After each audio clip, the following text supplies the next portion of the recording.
in general, a side channel attack is a vulnerability in a security device which is due to some hardware imperfection or due to some behavior that's not considered in the security analysis.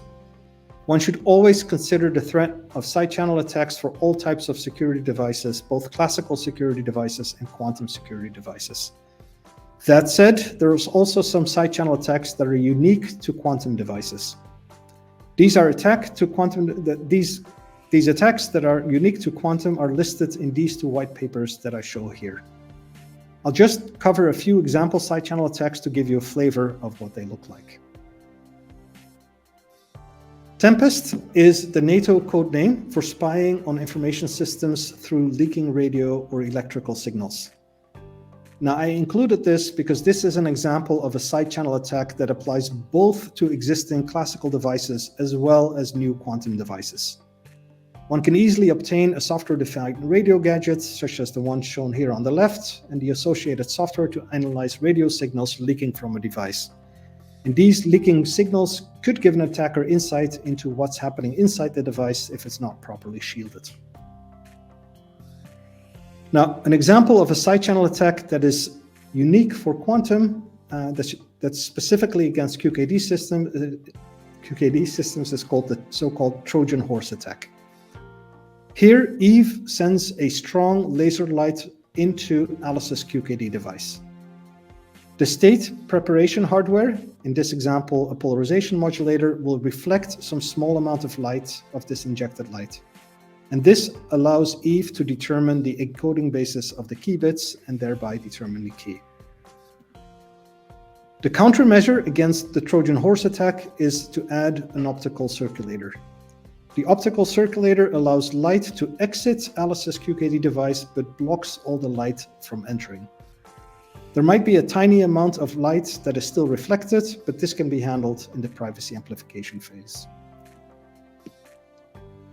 Many QKD systems, as I mentioned before, use an attenuated photon diode laser, also known as a weak coherent source, as the single photon source. In such a source, the number of photons in a light pulse has a Poisson distribution. As a result, each light pulse doesn't always contain exactly one photon. It may also contain 0 photons or multiple photons. Now, as we can see in the graph, if we make the pulse very bright, as in the back of the graph, there's a high probability of having multiple photons.